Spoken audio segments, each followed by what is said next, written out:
Welcome to Armchair Expert. I am sitting next to Emmy-nominated Monica Pladman. I'm sitting next to Emmy-nominated in the future Dax Shepard. Second and third place winner of the Super Trofeo race. I need some moniker that gives me esteem. You have plenty. Your arms are looking large. Oh, good. Yeah, large arm Dax Shepard. Curls for the girls, tries for the guys. That's right. We're on vacation still. Yeah. We're never coming home from vacation. No. Not going to happen.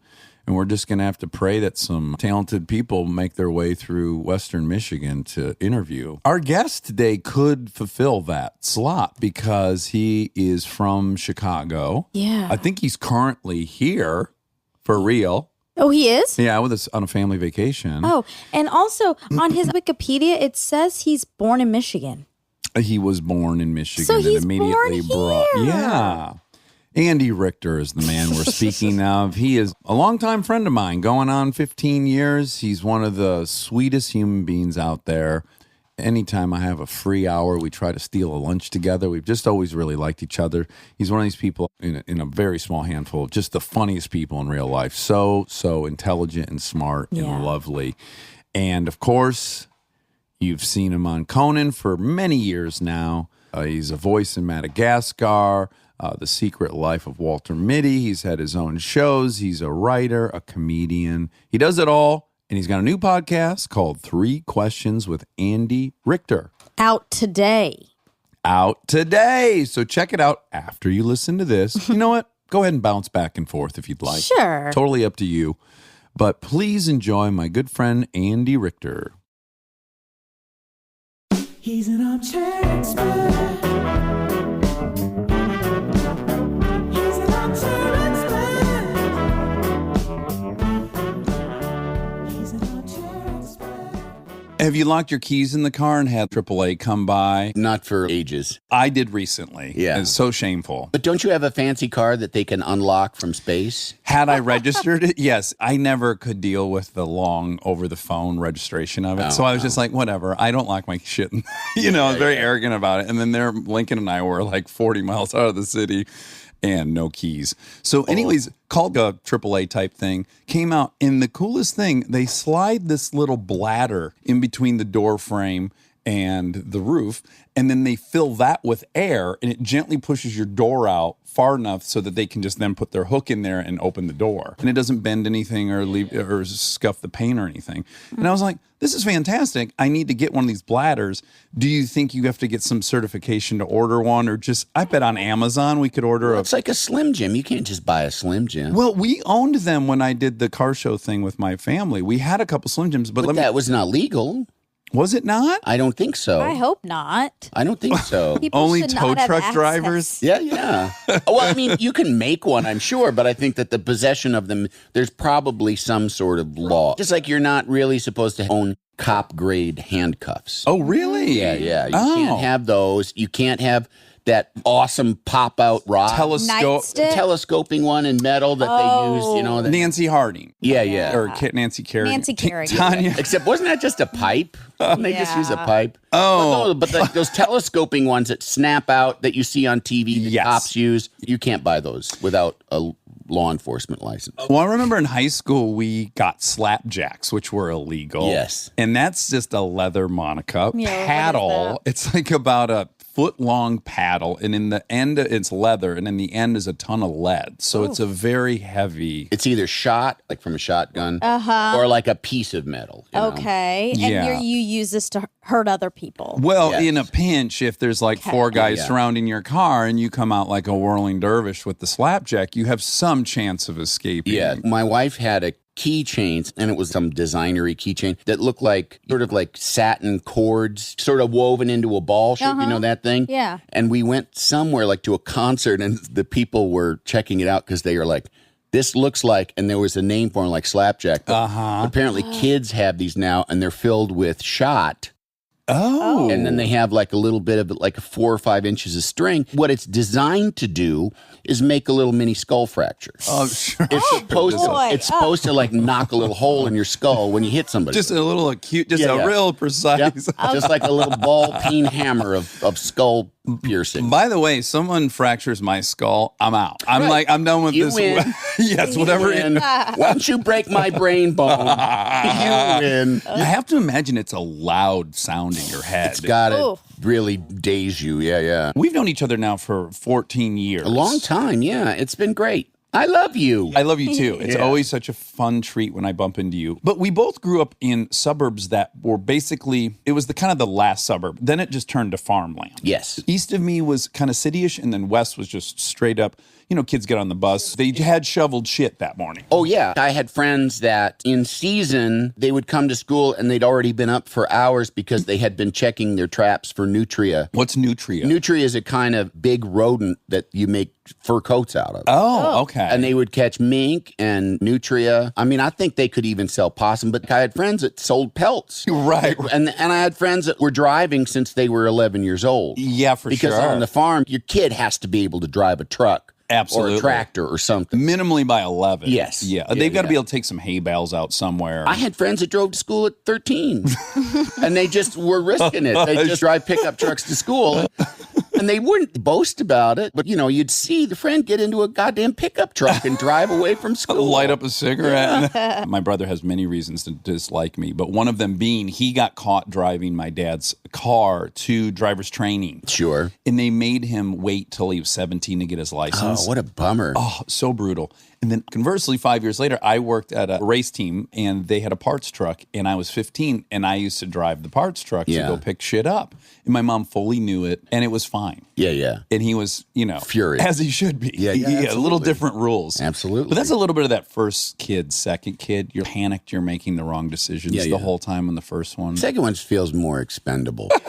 Expendable. You're so worried that you're going to kill it. The first the one. first one. And then you realize, they're really hard to kill. Yes, You very know? durable. Yeah, you can really neglect them and they'll find a scrap of food on the floor or something. Yeah. So, yeah, you're just a lot lazier and you're a lot less vigilant about them eating dirt and Yeah. stuff like that. By that time, you're like, oh, who cares? I'm sympathetic to people who end up having second families because you're so excited about that first one. I mean, it is so exciting. Yeah. Every single checkup, every ultrasound, all that stuff, Right. to me at least, was so exciting. The second one, I was like, do we really got to go get the ultrasound? Neither of us cared. You've been through it. It's just kind of Yeah, the yeah. human nature. You've Yeah, already yeah. experienced it. So it's Yeah. just everything's a little less exciting. And then I think, well, these people who go get a spouse that it's their first time, Yeah. they must have to fake that. I don't know. I mean, I'm going through a divorce right now. And I mean, I certainly would like to get married again. And I didn't even think about it. People have asked me, like, would you have more kids? And I'm like, I don't know. I don't know for sure. But I love babies and I love children. So I would be open to it. Having my second child, the joy and the excitement was the same. The fear is less. The fear Right. of not knowing what you're in for. Sure. But I'm sure that for the spouse that it's their first time, to have a spouse that's been through it before is probably helpful. Maybe comforting. It's yeah. probably helpful to have someone that goes like, I've been through this and it's fine, and don't freak out. Because when you're doing it together alone for the first time, it's more frightening. I even kind of had that with Belle, which was I'm 6.5 years older than my sister. So I Yeah. changed all those diapers. And there's a 5-year spread between you and your brother? Yes. Wow, she Yeah. really waited. she really gapped it out. Yeah. There's 5 years between my kids. For a long time, it felt like my son was going to be an only child. Right. I don't have the eggs. I don't get to decide. Right. And we also saw my wife's sister had kids little less than 2 years apart, and we saw how much work that was. Oh, yeah, I can attest to And that. so we kind of were like, okay, even if we do, we're going to wait. So 5 years was a nice spread because my son could take care of himself somewhat, at least entertain himself. You didn't have to worry about him falling down the stairs that much, Right. When you said second families, it reminded me of something that I read. I was a kid and it stuck with me forever. And it was in Golf Magazine, or one of the golf magazines. And it was about Lee Trevino. Oh, sure. And it was Lee Trevino giving an interview. He had married and had family and then got divorced and then years later married someone. And he had a second family. And he was saying, this time I'm going to do it right. This time I'm going to be a dad. I neglected my first kid, but what was I to do? I was out trying to be the greatest golfer in the world. Mm-hmm. It struck me as like, fuck, You asshole. Yeah, even as how old were you when you were reading this? I don't know. Is it when I was a teenager, probably. First of all, I love that you were reading Golf Magazine. And then secondly, an interview with skip over. even at the time one of the older golfers. Yes. I got to read this Lee Trevino article. Okay, but now back to kind of rural Illinois. Yes. So I was obsessed with weaponry. Uh-huh. Were you? Somewhat. I just wondered if that's just kind of a country thing that I think need so. to be prepared to defend myself. Yeah. And I mean, and you're sort of surrounded by people with tools, and you're surrounded by people hunting, killing things. My grandfather was a big outdoorsman and was actually the director of conservation for the state of Illinois for 8 years or something, because he was in politics. My grandfather's family started with land in Illinois that previous to them had been Indian land. Mm-hmm. And what I think 2 generations of my grandfather's people did was sell land. Okay. And they had a farm, but they didn't farm that hard. And they'd sell off a big chunk of their land and then live on that money. Our attic was full of huge silver loving cups for prize hogs and prize chickens. Oh, really? I think they just raised prize animals and showed them at fairs, but they didn't worry about making actual bacon or hams or anything. Yeah. And my grandfather, apparently when he was a young man, was on a train going to chicken show, like a poultry show, with his prize chickens in a cage on the train. And he was sitting next to a man named Bill Stratton, who worked in the government, and they became friends at the end of this trip. And my grandfather, by the end of the trip, because Bill Stratton worked for the state, by the end of the trip, my grandfather was a poultry inspector. Oh, really? Yeah. You should be a poultry inspector. Because I see that you own a chicken. Yeah, that you know what you're talking about. You had chicken last night for dinner? Well, you should be a poultry inspector. No, I think he had chickens with him. So he was like, here, let me show you how much I know about chickens. This is where the eggs come out. Either that hole or that hole. Whatever, let's watch. We got time. The first thing I think of when I hear this story is that in modern day, both guys would be on Instagram. No one could ever be on a train, meet someone, get along so well, and end up with a career out of it. Or talk to each other for that long. No. But their relationship continued, and Bill Stratton ran for governor, and my grandfather was his campaign manager. By all accounts, my grandfather was a wonderful man. And like in our hometown, I mean, by the time he was an adult, the land had all been sold. There was one little piece left that I think he sold to the state that became the Glenn D. Palmer, that's my Glenn Daniel Palmer State Game Farm. And it's still there. Oh, that's kind of cool. And they raise pheasants to be released into forest preserves to be hunted. Right. They raise them at a farm and then they release them and you catch them. So our neighborhood often overrun with pheasants. Yeah, our neighborhood would have literally 100 pheasants. An infestation. Just strolling around.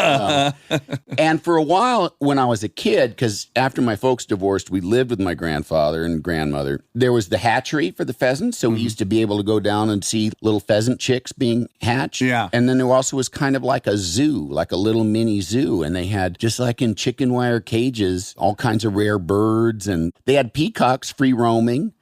So I grew up with the sound of a peacock. Oh, they're loud as hell. Yeah. Every morning and every afternoon we'd hear peacock. Are they saying peacock? It sounds like they are. It does kind of sound like that, but I don't think that that's why they're called that. Kristen grew up directly across the street from the Detroit Zoo, right behind the lion enclosure. So she would hear the lions roaring nonstop. But also that zoo is infested with peacocks. So when you're not hearing the lions roar, you're hearing those peacocks go bonkers. Yeah. I mean, still that sound, the sound of a peacock call, it's very nostalgic for me. And it's the sound to me of a nice summer sunset, hearing that sound off in the distance. Yeah. So why did Dad teach Russian? He was very much into music and classical music and singing, and I think he thought he was going to be a choral director, like a choir director. He was from Springfield, Illinois, and he started at college in DePaul University, which is in Greencastle, Indiana. Hated it, hated music majors, decided this is not for me. And I think also, too, he had started dating my mom. My mom's older sister was my dad's best friend. And this is like so much my family. My grandpa gets a job in the governor's cabinet. They move to Springfield, Illinois, where they're going to have to send their 3 girls. They have an older boy who's already out of the house and in the Navy. 3 girls that are going to go to high school. And my grandparents could send the girls to any high school they wanted because they just pulled strings. Right. But they said, no, they're going to go to Lanphier, which is like the working class side of town. So they're going to send them to Lanphier, to the working class high school, so they stay humble. But they get driven there every day in a fucking state limousine. Oh my gosh.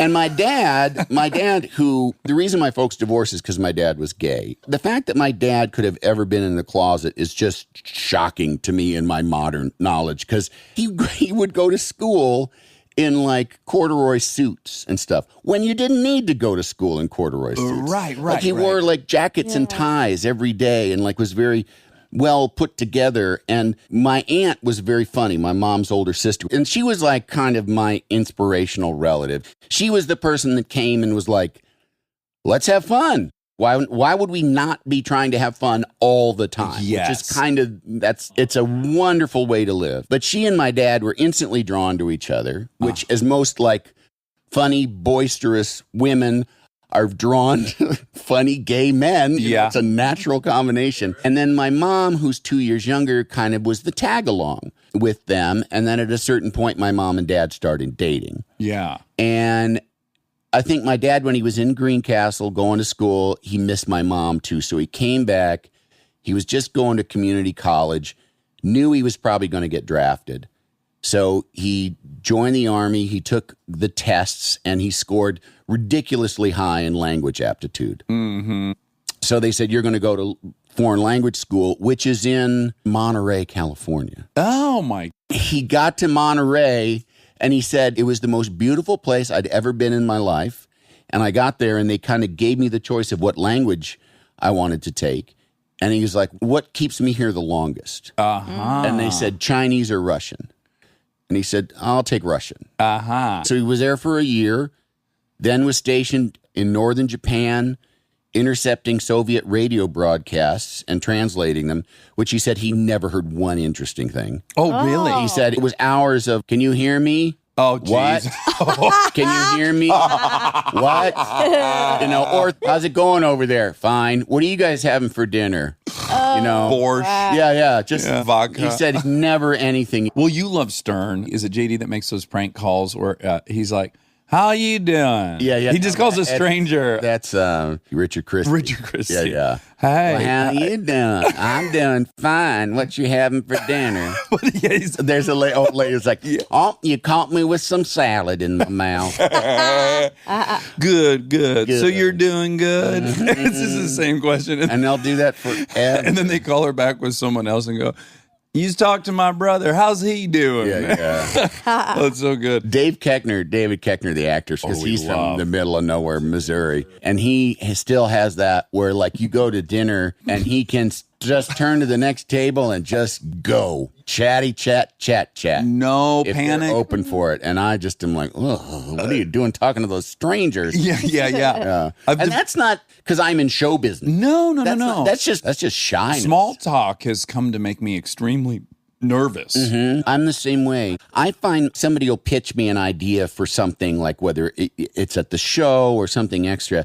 And while they're pitching me the idea, I'm trying not to be a dick, but it kills me when people are like, they try and sidle up to me like I'm going to be able to do it. I can't get shit done for myself. You stranger? You friend of a friend? You son of like somebody my mom knows? Yes. What the fuck am I going to do for you? Well, it's also, you have to remember what it was like to be that person who is just scrounging. They would do anything for even just a tiny piece of something. So they're just like scrapping and scrounging. And I do remember that, but I also remember too that I remember all the bad advice that was given to me, like when I went to film school. I specifically remember somebody telling us, if you're waiting tables and you see someone that's in the business that you think could get you a job, give them their resume. The worst thing they can say is no. And the minute I started working, I realized, no, the worst thing is that they look at you and they go, fuck you. Resume, give me that so I can remember your name as the guy that interrupted my meal who doesn't understand how things work. Right. Yeah. Right. So no, I mean, like I worked with a guy who was a production assistant who used to call producers weekly to say, do you have any work for me? And that was what he was advised to do. Right. And I quickly, as I started working, everyone knew that guy as like that pain in the ass that called all the time. And that also would then write a letter to thank the person for having a phone conversation in which they told them there was no work. Right. Thank you for telling me there was no work. Yes. And I even told this guy, that kind of ass kissing, do you want to work for someone that's susceptible to that kind of absolutely transparent ass kissery and phony bullshit that has nothing to do with your capacity for work or your capacity to think on your feet?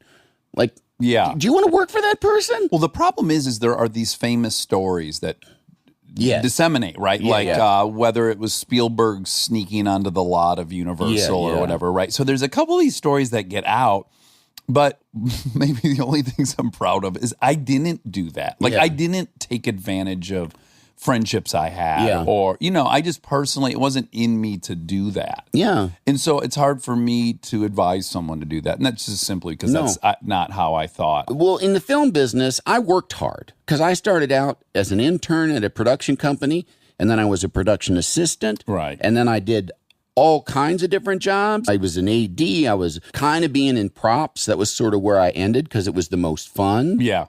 But I worked hard. Right. And the people that were above me saw me working hard. Yeah. They saw me being smart. They saw me noticing how things were done and replicating what worked and avoiding what didn't. Right.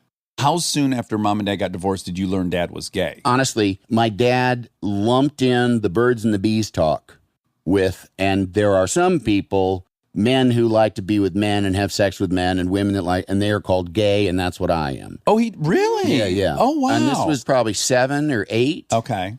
When we came home and told my mom, Dad told us about sex and how babies are made and told us that he's gay. And she was kind of ticked. She showed us a book that my dad had bought us and that wanted us to have about how babies are made, like some sort of like forward-thinking sort of quasi-explicit or frank book. She was like, he wanted me to give you this, and I said, you guys aren't ready for it, which is, you know what, she was wrong. Kids can learn about how kids are made when they're 3. Yes, because there's nothing gross about it. We'll sit there and watch a nature show with our kids, and you see 2 animals fucking. Yeah. And for some reason, that's fine to explain to them. Right. And then people really wig out when it's because we're humans. Whenever anybody's like, what do I tell my kids? You tell them the truth. You tell them exactly the truth. Yes. Like my daughter, just not too long ago, we were listening to on the radio, it was the display of the song, and I don't remember the song, but it was Steely Dan. Oh, sure. And she was like, Steely Dan, what does that mean? And I said, it's the name of a dildo in a book about drugs. And she's like, really? And I said, yeah. Yeah. Like, yeah. And because she sure knows what a dildo is. And the best rock jazz fusion band of all time. Precisely. I hope you added that. Yeah. I said, and a tight-ass group of studio musicians. Maybe the best ever. Yeah. But, so did your dad have a partner or anything? No. Nothing serious and long-term. I think maybe he did at one point. And I was shocked to find out years later, too, that he wanted to stay together with my mom to somehow work it out. And my mom was like, I don't think there's any working this out. So there was honesty in the divorce. Yeah, okay. Yeah. And then I think he may have even had another relationship with a woman afterwards, still trying to work it out with himself. I think it was very, very difficult for him. Yeah. It was a different time. And you know what? I mean, my son is gay, and he came out to us when he was 11. Well, I like to say he came out to us when he was 11, and we never spoke about it since. That's just because hey, by the way, I'm gay. Now get out. Right. Now leave me alone. Yeah. That's the last time we ever need to talk about that. Yes, about me and my sex life. And it's like, I get that completely. But do you think, though, that he was at all empowered by the fact that Grandpa was gay? Does that help at least to know, like, oh, your dad... Did he know that at that point? I don't think he did know that, but I truly believe, because we have a lot of gay friends, a lot of gay male friends, that he was always drawn. And it's just that moment of, I identify with that. It was noticeable. When our gay male friends would come over, he was very interested in them. Right. But you may be going, because I imagine if I put myself in that position, I'd go, oh, seems like he's leaning towards gay. But then again, I don't know what a fucking 10-year-old boy does. No. So maybe this will reveal itself something differently. At the time, I never gave it any thought because I didn't. One way or the other. Yeah, because I didn't feel like there was any reason to. Well, at that point, at 11, he's still in like kind of an asexual bracket, right? He's not gone through but not puberty. really. Well, it depends. It's different for everybody, but Just conventionally, like when your kids enter junior high, you go, okay, shit's about to start happening. Or at least in my well, they're experience. sexual creatures from when they're tiny. Sure, sure. They're rubbing on stuff and, Yeah, they're drawn to things. Yes. Yeah. I mean, all it would take was having a daughter that would come wake you up and get in bed in the morning with us and then put her hand on my face and then realize, oh, honey, you've been discovering. Haven't you? You should go wash your hands. Oh, yeah. The whole thing, it's so much fun, actually. Yeah, absolutely. The whole world is horny. Let the Yes. whole world be horny. It's so fantastic. I couldn't agree more. It's one of the only gifts we get in this Yeah. plight of being a human. Yeah. Yeah, as long as you don't get pregnant, you're like, let's party. Yeah, or inappropriate or cross borders. But if you're horny and you're confident, I say go crazy. Yeah. Now back to your high school. You were prom king. I was. Were you an athlete? I was an athlete, but not a super devoted one because our school was so small. You didn't get a lot of John Hughes style little cliques. Oh. It was just sort of burnouts and jocks. And the burnouts were just kids that didn't play sports. Right. And there were sort of the more hardcore ones that really were getting high all the time or doing homemade tattoos with a needle and Guitar a marker. string. There was a guy, and he seemed so scary at the time. He was about 3 years older than everybody in class.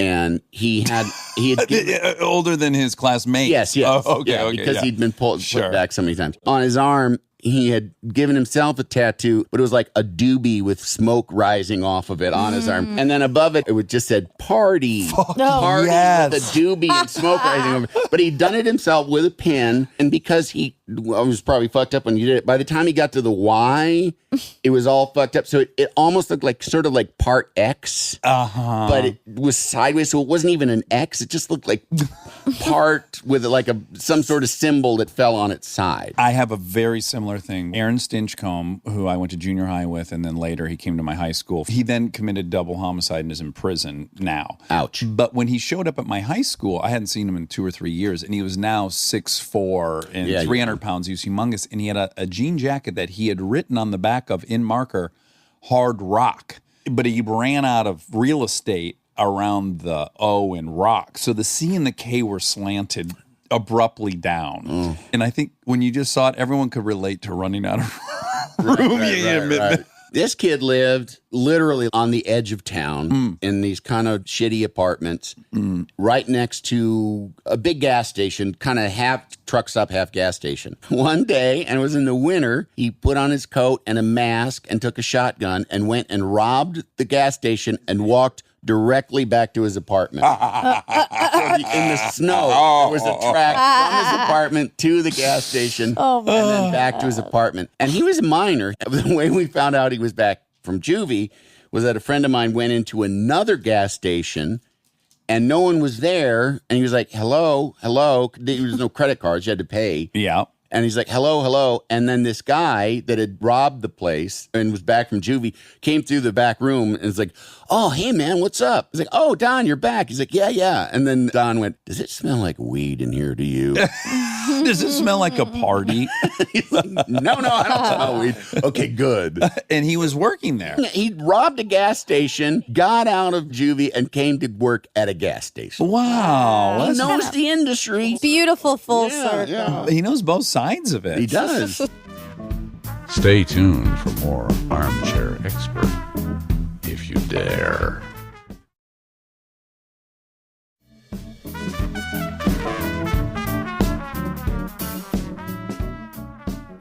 So you leave home and then you go immediately to film school, or you go to a University of Illinois Champaign For 2 years. Did Dan Savage, is that where he went? We just interviewed someone that went to that same school. He might So have, because maybe. he's from Chicago. Roger Ebert went there. Roger Ebert is kind of a famous-ish person that went there. You studied film right out of the gate? I had a guidance counselor when I told him that I wanted to do writing. He said journalism. I said, no, not journalism. I mean like TV or maybe movies or fiction. And he went like, nah, go into journalism. And I went, okay. Sure. So I went to U of I. And U of I went to, and it's funny now having just had a son go through the college application process and apply to like a dozen schools and having other parents say to me, how many schools did you apply to? And I'm like, 2. You know, Right, yeah, I yeah, got into yeah. both of them, and I couldn't afford one. You know, so I applied to U of I, and then I applied to Northwestern, and I got into Northwestern, but just there was no way I could afford to Northwestern. Man, that's one of the only schools that I fetishize. It does seem like the perfect mix of like It's a progressive yeah. and Ivy League-ish, It's a and beautiful place. Yeah. Evanston is just a beautiful place to go to school. there's a tone of people that come out of there. Like Julia Louise Dreyfus was just Yeah. here last week, and Yeah, she yeah. went there. There's Zach just Braff went. A lot of people went there. Yeah. It's a really cool place. Charlton Heston, Oh well, okay. Paul Lind. I guess that goes Did against my Colbert tone. go there? I don't think so. Maybe not. I don't think so. He may have, though, but he's from South Carolina, and I think he came to Chicago to be in Second City. Oh, okay. And when you started doing comedy, I imagine you were funny in high school and stuff. You've always Yeah, been yeah. funny, right? That was part of my popularity, and my identity was as a funny person. And did you do well with ladies in high school? No. No. I mean, I was just so afraid, and I was the product of, at that point, 2 divorces. It was all deadly important. It was in my mind that I wasn't going to fuck everyone's life up with this damage and this loss and this destruction. Yeah. So I'm going to get it right. So I couldn't relax. And it reached a certain age. I didn't lose my virginity until I was, I think, 21 or something. And it definitely came to a point where I was like, if I don't relax, I'm never going to get laid. I just need to relax and have some fun and enjoy this. And You could feel it starting to become an actual issue. Yes. And looking around and being like, I see all kinds of people fucking like crazy and having a great time Yeah. and not being that big a deal. And why am I so goddamn uptight about this stuff? Right. Were you similarly uptight about other things? No. No, you were drinking and shit. Oh, man, I am lucky that I came up after cocaine. Oh, right. There just wasn't that much cocaine around, but I did not say no to things. Right. I've done virtually everything except for heroin and crack. And I mean, tripping, there was a time in my life where like, fuck yeah. I would be like out at midnight and have to go like work for my uncle, you know, unloading lockers. And somebody'd be like, you want some acid? Like, okay. Yeah. And I'm out in fucking Hoffman Estates unloading trucks, tripping balls, as they say. I mean, just like, Yeah. No activity that I take serious enough that I didn't think I couldn't be buzzed or something during it. Honestly, the only one I couldn't do was improv. Oh, I got high once before doing improv, and I realized never again. I got stoned before doing improv on like a second show on a Saturday one time, and I was like, oh no, I can't. you're useless, I was right? bad. I was bad, and I cannot be bad at this. That's No. why I never even liked weed, even at the height of all my addictions, because it takes away the single thing I like about myself, which is I'm kind of verbally dexterous. You know, like I can talk. It's so funny that you just said verbally dexterous. It's dexterous. Dexterous. Dexterous. Yeah. The irony That was of irony. that sentence. Yeah. I want to cross this room and kiss you right now. Is that hoisted by my own petard? Yeah. Yeah. Yes, but the fact that I can talk is the only thing I like about myself. Yeah. And then I would smoke weed and I'd get like 2 sentences out and I'm like, they don't know what I'm talking about. I'm not positive I know what I'm talking about anymore. And Opposite for me. Weed makes me chatty, and I used to self-medicate with it. The weed for me is a toggle switch of contentment. And even into my adulthood, come home from a shitty day, head out to the garage, tinker around a little, and come back in a good mood, ready to chat. How was your day? Hey, kids, what's up? You know, Patient. Don't smell daddy's breath, you know. Right. That smell used to the kids, they used to say, you smell like beer. Oh. Yep, Dad had a beer when Will was little. And we went out to Coachella, you know, because like when you got kids, you go out there and there's like the hotel resort with the mini park. Yeah, water park thing. you Yeah, know. yeah. Lazy River. Yes, and- exactly. So we went out to do that, but we took him to see Morrissey, and he knew Morrissey, and we liked Morrissey. And this huge wave of pot smoke hit us, and he went, "Oh, I smell beer." So I was like, "Oh, he smells beer, huh? Why does he associate that with beer?" I was like, "I don't know." And you know, and this is before the casualness of weed. Now, I mean, now you know we live in Amsterdam now. You know, just go to the corner and buy some, but. Oh, when I'm riding my motorcycle home from places, I just smell it all the time. Every other block, I get like some big, huge hit of it. Yeah. But like, I had so many friends that would be like, that I had known forever, and I knew they got high and stuff, and they'd say like, yeah, I still get high, but I never am high around the kids. And I was just like, boy, are you wasting your weed? 'Cause holy shit, this really takes the boring out of a lot of this. watching them do the same thing 50 times in the backyard. Yeah. Yeah. We have a friend who told us that a couple Father's Days ago, or he's just very into psychedelics in a very thoughtful, mindful way. That's his thing. And so she said, what do you want to do on Father's Day? And he said, I'd like to do acid and be with the kids at the beach. He said it's to this day the best day of his whole life. Oh, wow. Because he said he was staring at his children and he got really obsessed with like the vascularity. Yeah, like their veins. Their veins, and that they really were an organism other than himself. And it took him to this place where he could just see them as their own people. Yeah. And he said even now, the residual effect of that is he'll be getting frustrated with them and losing his patience a bit. And he'll just kind of hone in on their veins. And it kind of just brings him back to that moment of having experienced them as this really special organism. And I was it's either beautiful or gruesome, that story. it could be. Maybe a little of both. Dad pulling his hair out. When I was becoming a comedy person, learning how to do this thing that I do, there were many times that tripping around the people that I was with and the people that have been making comedy for decades, that it was a very useful thing for me. Yeah. That it showed me ways that I could be funny that I didn't know I could do, and wrinkles in my brain that I didn't know were there. Yeah. It's hard as a parent to be like, drugs are 100% bad, because it's kind of like, Yeah, I'm constantly trying to get Monica to try different drugs. I'm like, just before what you have tried before so you far? leave. What has he tricked you into? None. I can't be peer pressured, so I have not done any of them. But I've said, please don't leave this planet without experiencing mushrooms. Yes, mushrooms are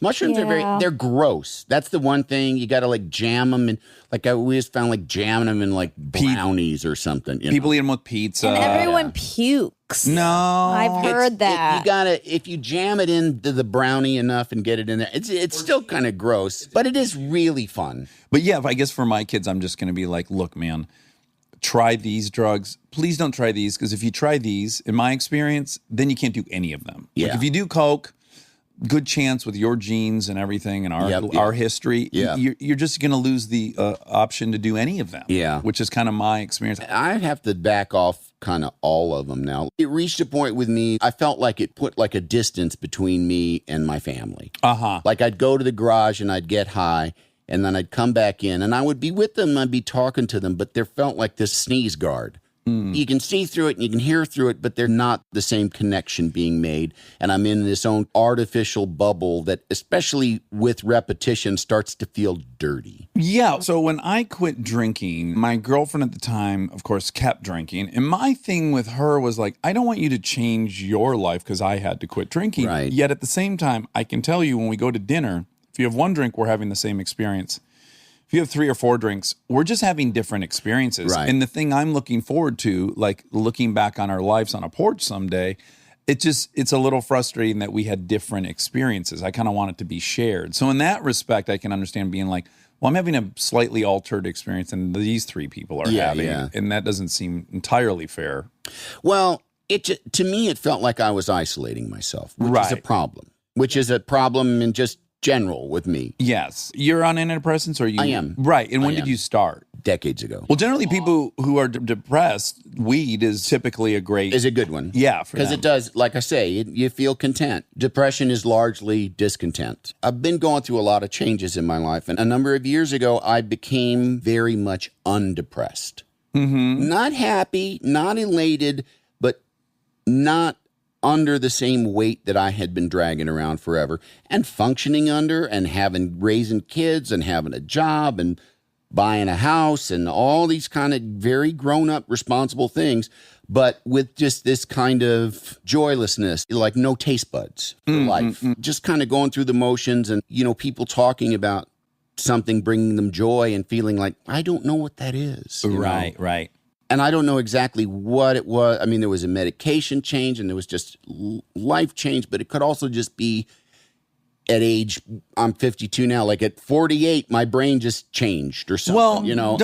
Don't you think the overall weight and the panic of, is this whole ride going to work out for me? Am I going to be penniless and really fucked at some point? We didn't pick careers where it's like, if you're proficient at your career, you have job safety. That's not really. Yeah, there's no gold watch. Yeah. Like I have a friend who is a lawyer. He was like buying Ferraris and stuff and all these houses everywhere. And I was just like, how can he do that? And I was like, because his skill set will always be valuable. Yeah. Like he will always, if he's a good attorney, he can max out his credit cards forever. He can count on that income probably as long as he wants to practice law. Right. You and I can't do that per se. There's a whole...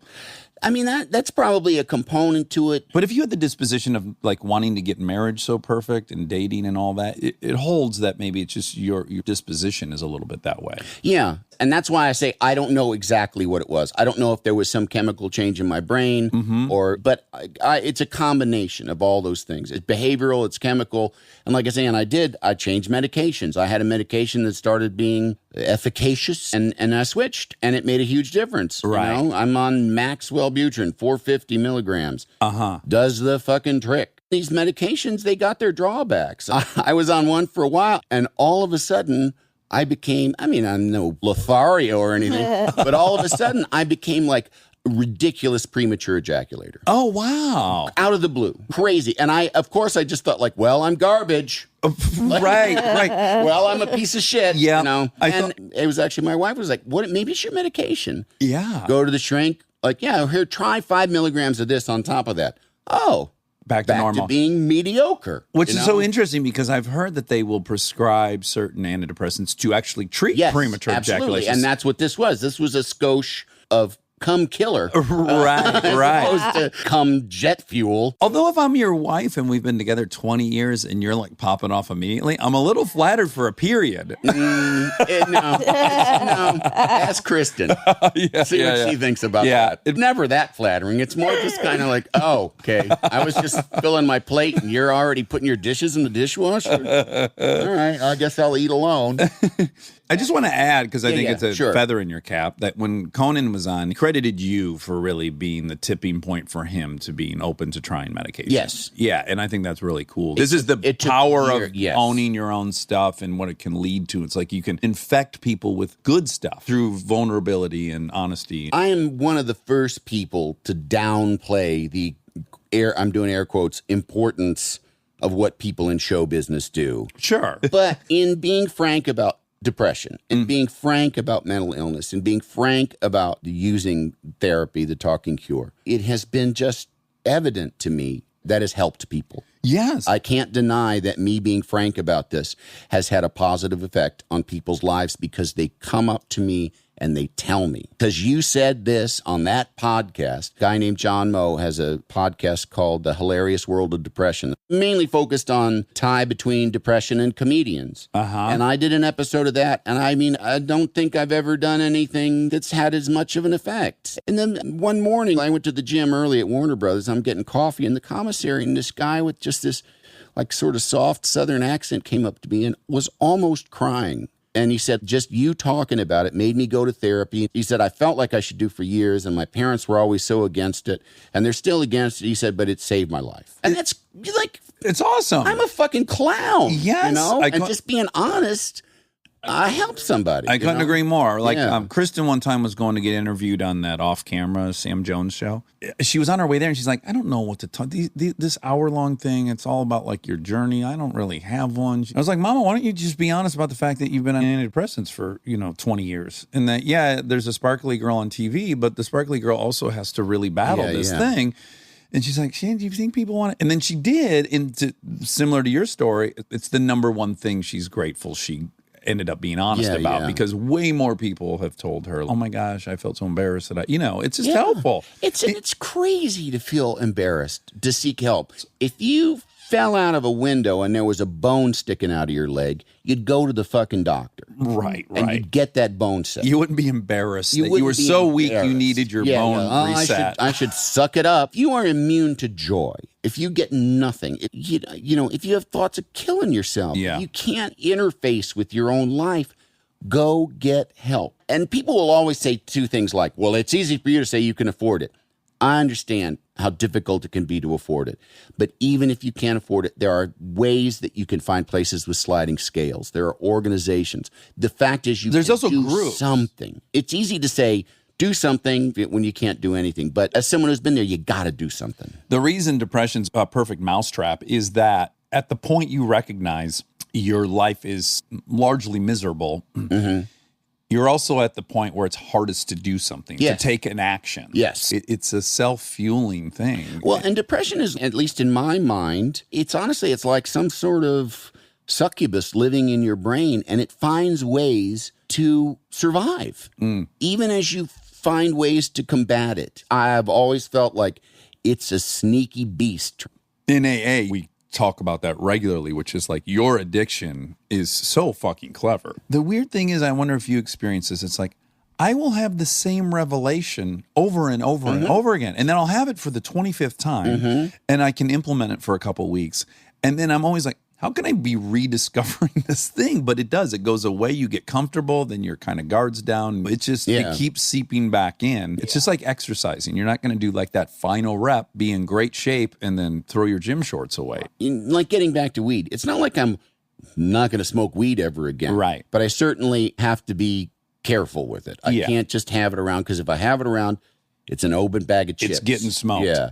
And in addition to sort of the isolation that it would make, I'm at a point in my life where I want mood stabilization. And I don't want an artificial mood stabilization, but I do want to be in control of them in as much as I can be. It's been a very difficult period of time here. I moved out of my house, and one thing that's been happening is I have intense waves of emotion, worst thing I've ever been through. And I have to just kind of feel so much of it. And just early on, I just had days where I just was sad. Right. And I've spent a lot of time in my life where sadness was like a monster trying to get me. Songs would come on the radio, I'd turn the radio off. Right. Sad song, I can't take that. And in the last few years, kind of embracing that sadness, not being afraid to cry, and just kind of sitting with that, and sitting with anger, and sitting with recognizing, here's this pattern that's been incredibly destructive in me, that's a neurotic network of behaviors and wiring that has fucked me up forever. Oh, I'm doing it again. Look at me doing it again. Golly, I should stop doing this. But I still feel the urge to do it. I got to follow it a little bit more to get to the end of it, and really get to the end of it and be like, ugh, I feel gross. Yes. You get like mini bottoms out all the time. Well, it's funny how similar what you're describing you deal with depression is what I also deal with addiction. Yeah. And that I had to learn to accept how I'm feeling. My mantra is it's temporary. Like just knowing this will pass. I will feel differently at some point. I don't have to correct it and cut it off and try to ignore it or find something else that I can replace that feeling with. I can just sit in it with some optimism that it'll pass at some point. And I think that was, for me, maybe the thing that was driving it for so many years was just like, this is permanent. I'm going to feel like this, terrible, pessimistic, hopeless for life now. Yeah. Because I felt this way for 3 days. It must be now my new, feeling. And it's just hard to have confidence in that moment that you can indulge it, experience it, and then it'll pass. Yeah. Now, I think I've told you this. Like, I can picture the first time I saw you, like I could paint it if I were a good painter. Yeah. We were at the Snake Pit.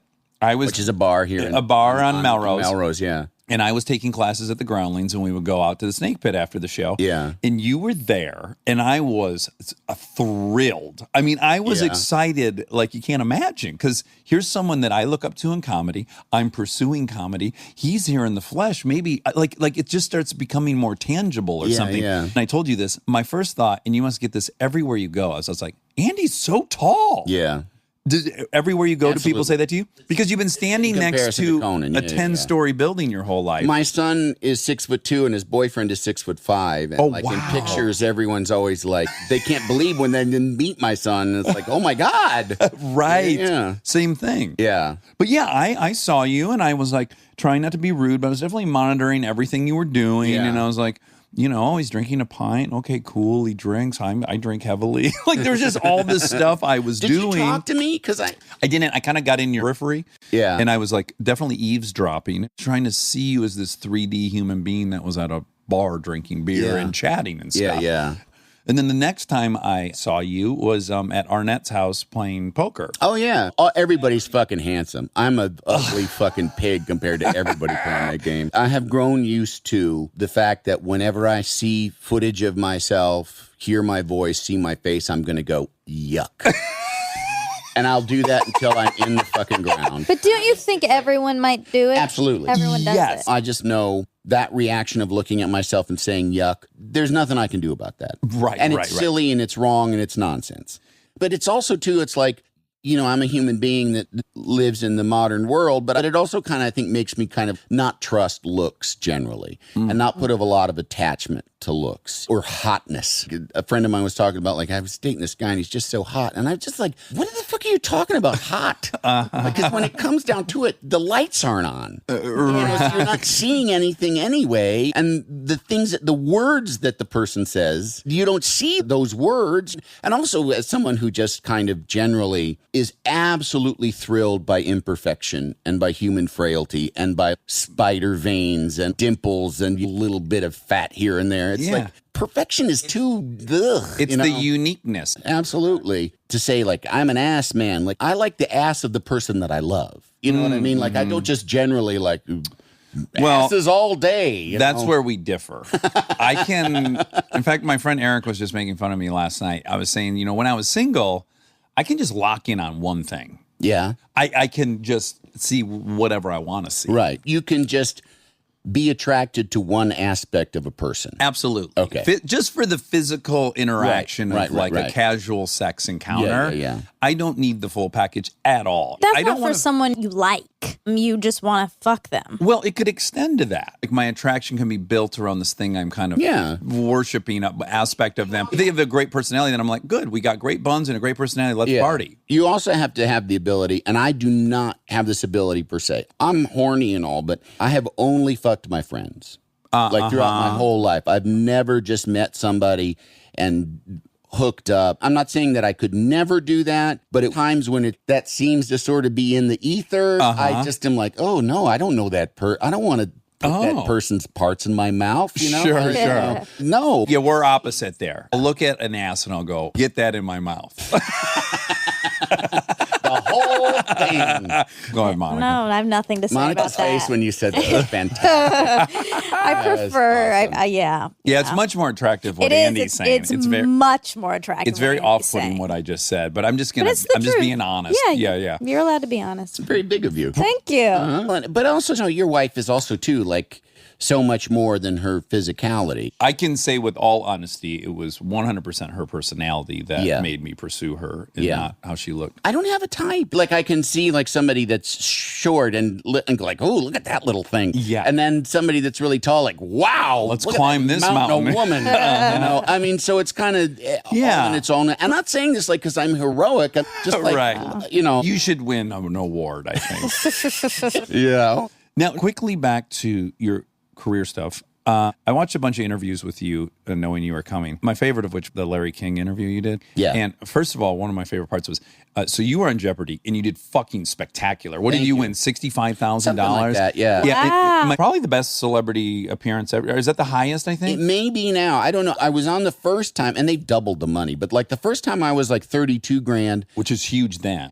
So you won twice. I did win twice. Oh, my God. With 10 years in between. And the second time, that was the beginning of a celebrity tournament. Oh, right. And I won that first one with Wolf Blitzer. Which he really Dana shit the Delaney. bed, which was... Honestly, I took no joy in that. The only reason it's worth pointing out, let me just say, is that the generic stereotype is the comedian versus the journalist. Yes. You just immediately are like, oh, well, Wolf's going to walk away with this. That's your assumption. But the thing is that it's comedians. Michael McKean won that tournament. I wasn't able to come back, and I really wish I kind of had. Yeah. Although it is terrifying. Being on the show. Yeah, being on the show. You are going to go out there, and you may fuck up and look like a total fucking idiot. Yes.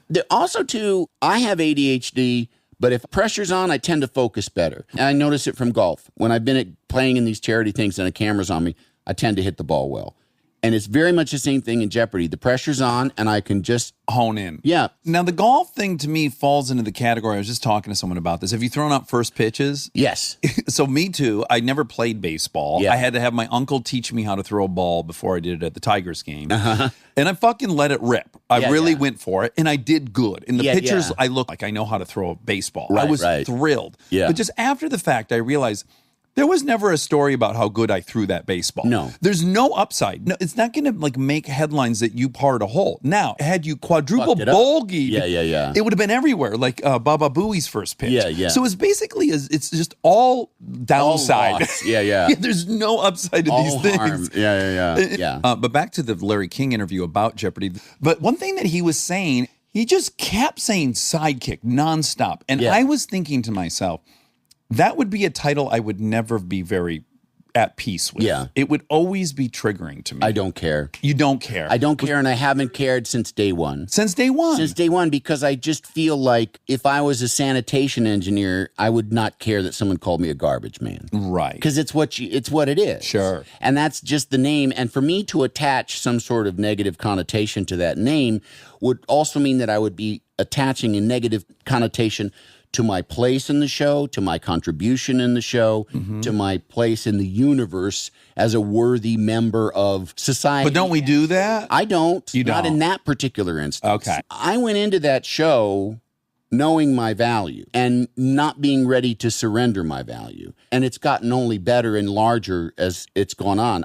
I'm not in possession of a tremendous ego. I mean, we all have egos because we're in this business. Yeah. But I certainly, like I say, I know my own worth. I'm a sidekick. That's fine. That, to me, that word doesn't mean anything. Okay, great. That's just what you call the guy that sits next to the host on a talk show. We invented this show. The Conan show, nobody knew how to do that. Nobody knew how to make a talk show.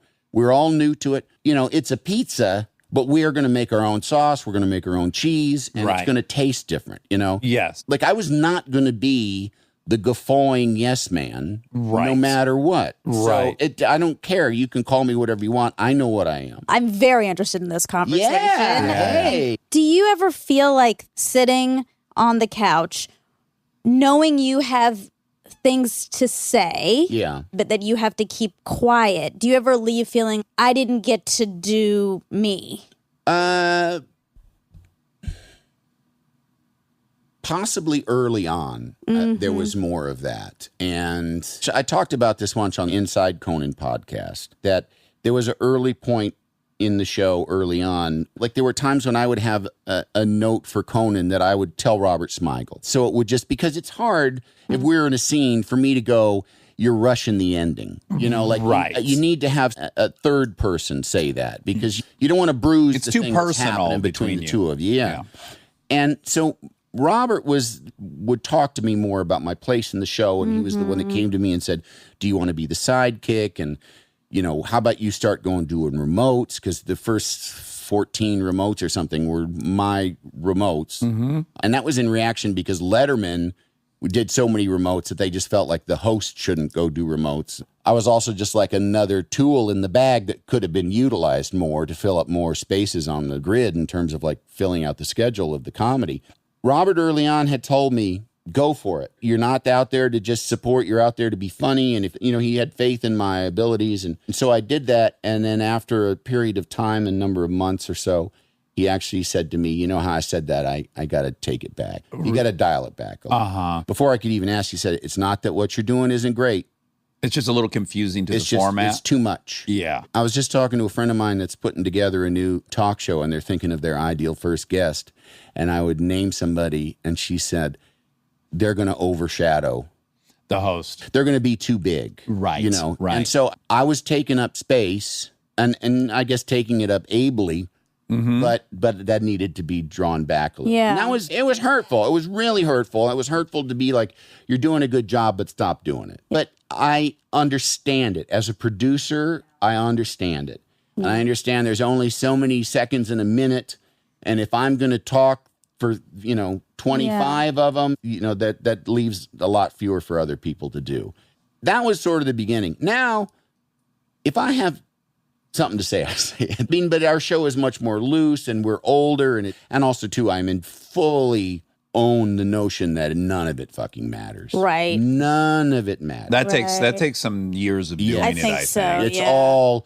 It's that was bad. Well, who fucking cares? There's tomorrow. You'll do another one, you know? The thing I've always been incredibly impressed with you, because we've done that show together at least 15 times or something, and you're perfect at knowing when to come in and when not to. I find that very hard to navigate, and I'm always incredibly impressed that almost every single time you do chime in, it's a win. Yeah. And I'm like, that's way harder than to have a ton of time and for like 30% of it to be really good, but you got to be like shooting like 85%. Well, thank you. But the secret to that is I pick my pitches. You know, like there's a batter at the plate, and I stand there, and the pitch will be coming in, and I'm like, oh, that's a fat one. And I step in front of the batter and swing at it, and like, oh, I hit it. Like, yeah, because the real hard breaking balls, you know, I just kind of let those go by. But it's a lot of willpower, isn't it? Or like kind of self-control. It's experience. Because certainly every line you're thinking of something, Oh, right? yeah. Oh, listen, the funniest things that I have had to contribute on that show, I never got to say. Absolutely. My point is, but it doesn't matter. You don't care. It doesn't matter. You can't care. What percentage is in there in caring about that? Yeah. But you don't feel like it affects your self-worth. No. Because if I'm overall contributing enough, then it's okay. If overall I feel like I'm of a value to the organization, then I'm okay. If it goes by, it goes by. You know, lots of things go by. And there again, it doesn't matter. None of it matters. Yeah. And I mean, I've told Jake Gyllenhaal is on the show. He's like one of those people, too, that I can tell he watched the show as a literal child. And he's very friendly and very nice. And we were talking about something after the commercial break, and I was walking him over to the curtain, and we're talking. And then he went, and he was very serious. He went like, so was that good? Uh-huh. And I said, honey, it doesn't matter. Who cares? Yeah. It doesn't matter. Yeah. I was like, this didn't sell any more tickets to that movie. It didn't make anyone stay home from the movie. No. It doesn't affect the movie. It doesn't affect anything, and none of it fucking matters. It's really true. Go love your family. That matters. Yeah. Okay, so your podcast. Yes. It is called The 3 Questions with Andy Richter. That's me. And is it literally 3 questions? It is 3 questions, but it's basically a vague jumping off Launching point. point. Yeah. The questions are, where do you come from? Where are you going? And what have you learned? So the kind of conversation that I've always liked to have on talk shows is in the commercial breaks. Hey, Amy Adams, do you drive yourself to work? Right. Yeah. Just that kind of things. Those kind of nuts and Does bolts she? things. Did you ask her I don't that? know. I was would just love a that. for instance, but so that's kind of what this is. It's like, what were your parents like? And not just like what their jobs were, but what were they like? Let's talk about it. And Right. because I'm very conversant in the language of therapy. I've been in therapy for a long time. It's a very useful way to talk, to, just to kind of an ongoing dialogue of self-discovery. Well, I was crazy impressed when we had John Gottman on. Andy texted me and goes, I've done the Gottman workshop the weekend. And I was like, work so much. well, but I'm impressed that anytime someone puts an actual effort into confronting the things that they're going through, it's impressive. Well, you either want to do it or you don't want to do it. And it's like what I think I have always brought to the table as a friend or a husband or as a son is I'm not afraid.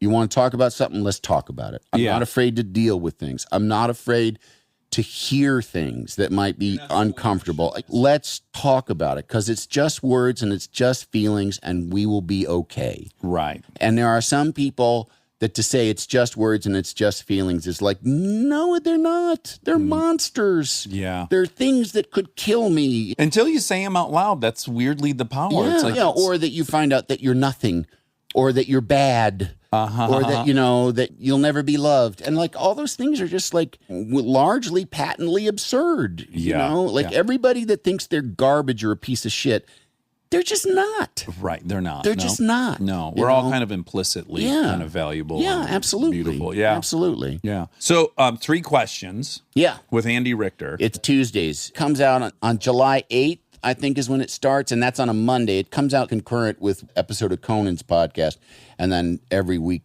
thereafter it'll be out on Tuesdays, wherever you get your podcasts. Good, because I don't want to compete with you on Mondays. This will be released on July 8th or 7th, Monday of that week. Yeah, I think that's the 8th. Yeah. So you'll All be right. competing Matchup. against yourself, weirdly. People will listen to this and they'll be like, "Oh my God, that was only 2 hours. I have so much more time." Well, Yeah. Well, I'm very excited to start listening to your podcast thank because you. I always enjoy talking to you. You and I have made a point over the years to try to grab a lunch every like 6 months, or maybe it's a year. Yeah. I'm bad with time. And It's so this, hard when you have kids. I'd argue almost impossible. Yeah. Well, Andy Richter, I love you so much. I love you too. And thank you so much for having me. 3 questions with Andy Richter. You find not with Andy Richter or just I think so. okay. Who knows? I don't know. What does it matter? Yeah, but Yeah, it's on so- Team Coco and Earwolf. All right. Well, we'll talk soon. Bye, everyone. Stay tuned for more Armchair Expert, if you dare. And now my favorite part of the show, the fact check with my soulmate, Monica Padman. Fact check. Fact. That was Seinfeld. Oh, that was. Fact check your facts. Oh, wow. Never thought I would do an instrumental. That was really out of left field. And I like This may start a whole new genre of. Yeah. Oh, yeah. Yeah. Yeah. I don't know enough about it. I hate to admit that. Seinfeld. I mean, I didn't watch it, you know? It's so funny that we both have a big strike against us. I didn't watch Friends and you didn't watch Seinfeld. Yeah. Someone asked me did we ever talk about this? Somebody asked me at one of the live shows what my favorite Friends episode was, which is a very hard question. Too hard for you. People shouldn't put me in a position like that. Yeah. Like, do you like Ben or Matt better? I can't decide. Right. Can't choose. Sophie's choice. Which goes back to what's funny is you're very critical of my superlatives, but you can experience some of them. Oh, I have tons of pedestals. Yeah, and you like Ben and Matt the most. But it's 2 people. Oh. You know what I'm saying? Yeah, Yeah. that's true. And you can relate. No, I don't. I guess you're making me say it. They're not really my favorite people. No, but you can understand in that they were your number one crush, but they were both your number one crush. They were both my number one crush. Right. 2 people were your number one crush. Yeah. Yeah. That is true. Dry. Oh, good job. Dry Even in ones. this humid tropical environment. Yeah. For the listeners, I've dug around in my ear a little bit because I have an itch, and I've Extracted retrieved some dry wax. Some debris. They're just proving the validity of 23andMe all the time. It holds up. Really holds up. Except for with me, because I have a mix of dry and wet. You seem to think so. I think it's the wet wax that has dried up. Okay, well then what the fuck's the difference? Well, How do we know yours wasn't wet that dried up? no, can't be. Okay. Because you're never getting wet wax I've never out of there. gotten wet wax in my Oh, life, well, I definitely get wet wax out of there too. even after the shower. Wow. That's incredible. Yeah. I'm getting a mix. I do think I have a co-dominant gene. I really do. God, you of course turn it into being a Unique. superpower. I don't know that co-dominance is desirable in the wet and Sure dry it earwax. is. Well, I don't Sure know. it is. Everyone wants all things. I guess probably when the environment calls for it, my ears switch. Like if I were in a very arid climate, I would be producing a lot of wet. To balance out. Yeah, but here in this damp climate, I'm going All dry. dry. Yeah, Canada Dry. dry your eye. This is Andy Richter's fact check. Lovely man. Andy Richter's fact check. Yeah. He said, are Slim Jims illegal? He thinks they're illegal. Right, and I don't. Yeah, I don't think they are. 'Cause Not you can Google them, you can buy them. I think you can get them at Pep Boys. I Googled and I was able to purchase. But there is a lot of conflict about it on the internet.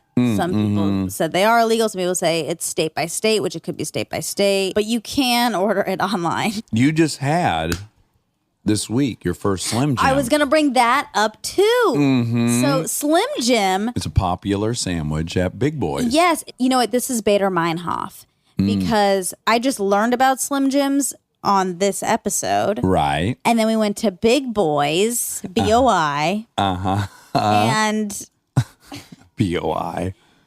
Big Boys. and the most popular menu item, which you asked me to get, which I did, is a Slim Jim. That's right. Creation roll with ham and Swiss cheese, tomato, lettuce, and tartar sauce. Heat it and up. they smash the bread when they put it on the grill. Yeah. And it comes out thin and crispy. It was nice. It's my favorite Big Boy. You know, I would bounce back and forth between the Big Boy hamburger, the original double-decker hamburger, and a Slim Jim.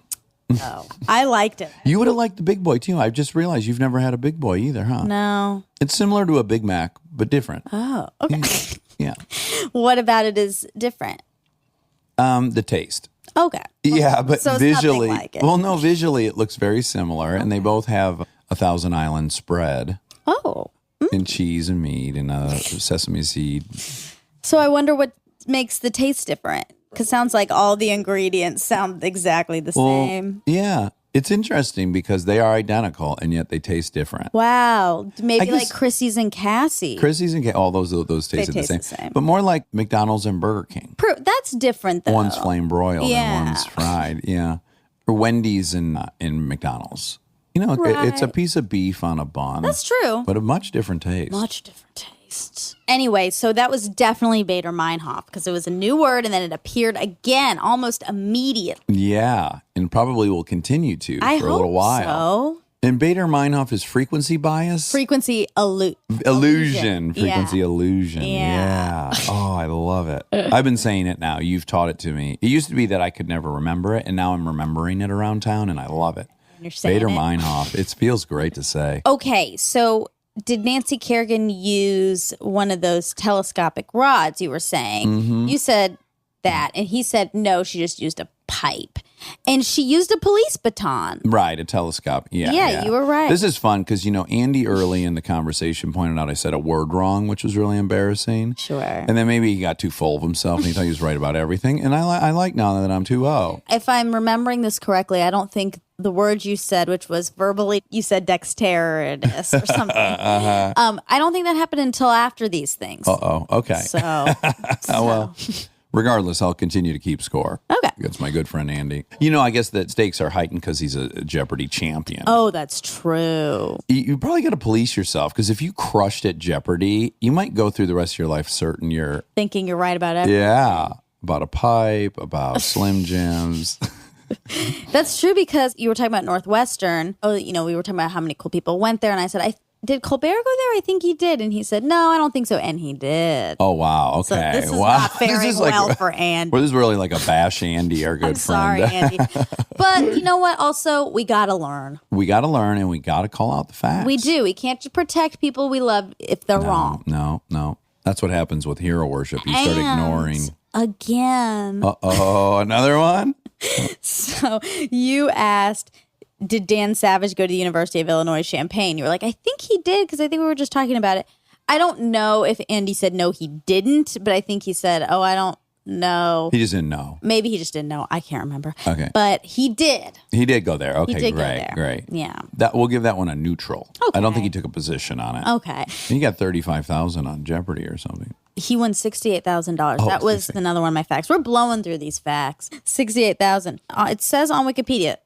Again, we know that we can't really fully trust it. No. But Richter currently holds the record for all-time highest one-day score Ooh. on Celebrity Jeopardy. What an honor. I'm so jealous of that honor. I What know. a feather in his cap. Yeah, bragging rights. Oh, God, yeah. I would constantly, you'd hear me go, well, what do I know? I'm just the record holder for Jeopardy. Oh my God, I'm so pleased you aren't for that reason. Yeah, who should we believe, you know? I don't know. The guy who won the most amount of money ever on Jeopardy or someone who's never even been on Jeopardy? Couldn't even get on Jeopardy. Nutria, ew. So he was saying, you know, some of his friends would scrounge for nutria and make coats and stuff and sell them. Ooh. Oh, right, the animal. Yes. Yeah. I thought you were talking about like it was plural of nutrition or something. Nutria, also called koi poo. Oh, wow. Koi poo? A koi poo coat? Oh my God, is that a koi poo coat? It's beautiful. Is it real koi poo? Is that actual koi poo? Or is that knockoff? That's imitation koi poo, isn't it? Oh my God, it's beautiful. I love that poo. Oh, great poo. Oh, she came in. She had the most beautiful koi poo on. Oh, You Pee-wee. had not- Pee-wee. Was it beautiful? Pewee. Pewee is such a stupid thing to say. It's kind of onomatopoeia, but not really. But kind of. Yeah. Pewee. Pewee. Well, we ate a PU Asian food in the airport. Well, we called it PU Asian food. It was not called that. But very close. If you're sad that we're saying that, it's because we had to wait 40 minutes for the worst food. Chinese food we've ever had in our lives. At the airport, like at a fast food. Yeah. It was in Seattle, unfortunately, because I love that airport. Look, I'm going to say it. Don't say it. Why? Because it's a beautiful airport. No, it's not. Can we digress for 1 second to say that our new favorite airport in the world is St. Paul, Minneapolis? The Minneapolis airport. Holy fuck. It was like the Grove. It just had a roof on it. It was heaven. We got delayed. We were delighted to be delayed. We were so excited. We were sad that we couldn't get delayed even more because there was some live music that was going to happen that we were missing. Yeah, and we ate at a farm-to-table restaurant. They had an Aveda in there that Rob and Natalie got into. They purchased some good treats. You get chiropractic work done there. And my theory was because Minneapolis houses the Mall of America. This is a great theory. They got to set the bar. They have a lot of tourism coming in for that mall. They do. And they want to basically give you a pre-mall before you go to the Mall of America. An appetizer mall. Appetizer, yeah. And they've done a great job. Oh, man. PU Asian food. PU Asian food was not at the... It was PU. PU Asian food was at the Seattle Mall. At the what if I went to all the airports and judged them as malls?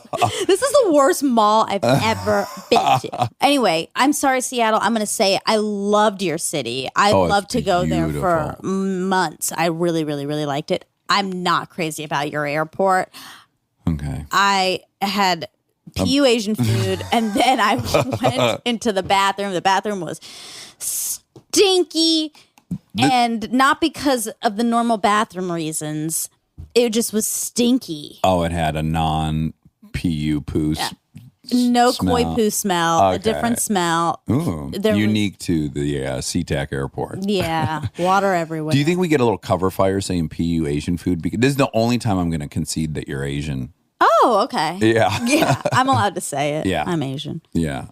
I am Asian. No, you're from the subcontinent. You got a whole different thing. I don't like that lumping. It's like right after Romania, we're calling 3/4 of that landmass the same thing. It's the continent of Asia. Well, there's also people have tried to sub-break it up into Eurasia, which makes more sense. I just don't know that I feel like, Afghanistan and it's all tricky. But is Afghanistan technically in Asia? I think it is. Are you sure? Well, it's bordering Pakistan. That's definitely in Asia, even though I don't think it is.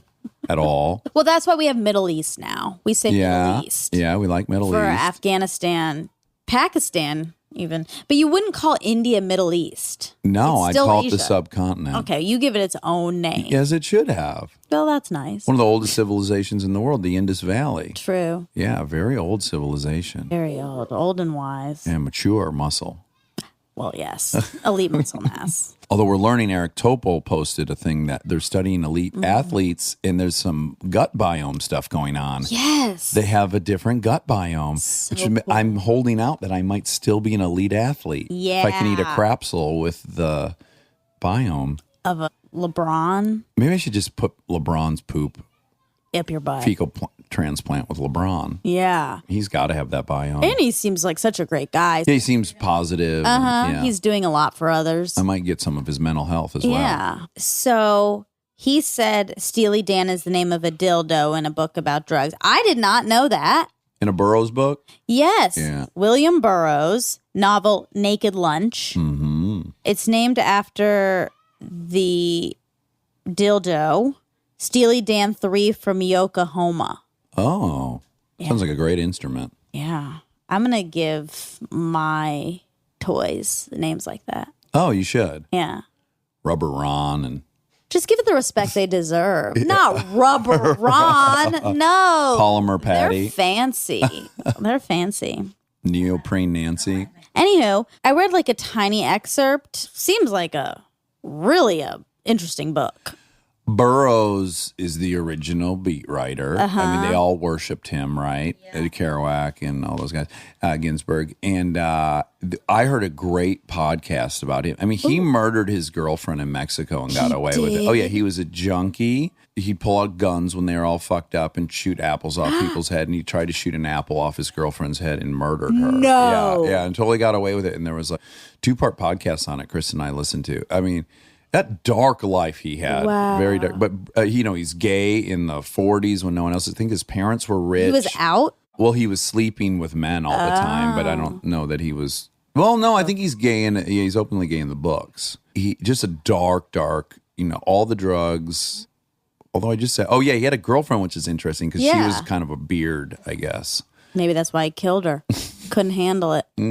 Had to get her out of there. Yeah. Wild lifestyle. Oof. Oh, you tell the story of Aaron Stitchcomb writing hard rock on his arm and not really leaving enough space on the back. for the rock. Oh, on his back. Yeah, on his back. jean jacket. Oh, on his jacket. Oh, I misheard that whole thing. Anyway, but he didn't leave enough space. Yeah. Which reminds me of John Mulaney's special Comeback Kid. He opens with that joke about he's writing a birthday sign and he's like, everyone's been there. It's so funny because it's so true. Everyone's been there. He's someone I need to spend some time getting into because everyone I like worships him. I think he's so good. What I like about that joke specifically and a lot of his jokes are they're so obvious. It seems like Seinfeld jokes, kind of. I guess. I don't know enough. Seinfeld's routines. Yeah. I don't know enough about that, but they're pretty great. They're they're just situations everyone's been in. He's talking about taking a cab into the city and that the driver's constantly reevaluating his position on the road. And this is the way he's articulating this experience we all have all the time is it's just really funny. Yeah, those are definitely my favorite where it's not some outrageous story. It's turning a light onto something we already knew, Right. It's cool. Or my scientific breakthrough. We've all clicked our fingers and just to realize you've had it wrong. Yeah. Yeah, we've all done it. It just sounded like Vince Vaughn when you said wrong. Wrong. There's a lot of guys in here who would love to have their hands all over you. Get their hands all over you. Sometimes you slip into his voice. I don't know I think maybe it's just your voice. Let's just be clear. I do not do a good Vince Vaughn at all. It's a 2. But I do it consistently. Wrong, We found out on this trip I could do Bernie Sanders a little bit, 65%, and that was a fun discovery. Pretty good, yeah. How tall is Andy? 6'1". Okay. Because you're talking about him being tall and how most people say, Andy! Yeah. I didn't know you'd be so tall because he's always standing next to Conan. But then we didn't say how tall he was. I just wanted to tell everyone 6'1". Yeah. Do you want to tell people what happened to you in the elevator in Chicago? You got into an elevator, everyone was quiet, and then you got out, and the doors were shutting, and you heard them say, "Oh, she's so much shorter in real life." No, she's so tiny. And then at that live show, our guest basically said that too. I look smaller in person. That's what Keckner said? No. That's what Andrews said. But that was in Chicago because you got out of the elevator. You told the story. We saw Keckner, and I said to Keckner, who's also 6'2", I said, "Do people endlessly tell you you're taller in real life?" And he said yes. And then they just told you were smaller in real life. So what we decided is that probably most people who get recognized are either smaller or taller than the person's thinking. That's true. It must be consistent for everyone. But it makes sense. If you're just looking at pictures and stuff, how do you can't know. But Tom Cruise gets it the worst though. Because how tall is he? He's 5'7" or something. Right. Yeah. Everyone knows he's short. People know that. That's true. And people know that I'm small. But I think when you're seeing it, it is different. Yeah. Andy does seem much taller. He does. Yeah. That's mostly just because you've seen him in tandem so much. Yeah. Okay, so we talked about peacocks. Sure. And he gave the sound of a peacock, and I was like, oh my God, that sounds like peacock. It sounds like the word peacock. Oh, right. And then I was like, oh, maybe they're named peacock because of the noise they sound. made. So then I looked it up, and that's not true, but I found something else interesting. The collective name for peacocks is peafowl. They're actually not called peacocks. The males are peacocks. Oh, because they have cocks. Yeah, I guess. No, you call male birds cocks, right? Like roosters are cocks and shit. But peacocks are male, female peafowl. PU Asian food. Koi poo. Koi poo. Female peafowl. That's very hard to say. It's almost a palindrome. It's not what it looks like that when I'm looking at it. Anyway, female peafowl is called a peahen. Peahen. So peacock, peahen, and the baby is called a peachick. Aww. Peachick. Peachick. Anyway, that's all. That's great. I mean, I'm really glad we got to talk about PU Asian food and peacocks and koi poo. Rate some airports / malls. Well, if I'm going to talk about the Seattle airport, I guess I'll end on this. Albuquerque Airport, not so good. Oh. You know what? And what else? I'll bring it home. Burbank Airport, not great. Right. But you know what's funny is in your analysis, what you're rating an airport based on is really funny. It's not the same as mine. Mine is convenience of getting in and out of that motherfucker. Like I have never waited more than 6 minutes at Burbank Airport to get from the ticketing counter to the gate. Of course, I'd pick the Burbank Airport for travel any day if I could because it's so close to our house. But you are evaluating it with the mall metric. I am. Yes. Mall metric, Burbank, 0. 0. Well, maybe not 0. More like George Zimmerman's physical fitness, 0.5. 0.5, yeah. Okay. I'm sorry, airports, if they're going to get offended. Well, they call Burbank Airport the George Zimmerman of airports. Everyone knows that. All right, I love you. Love you. Let's go swimming. Okay.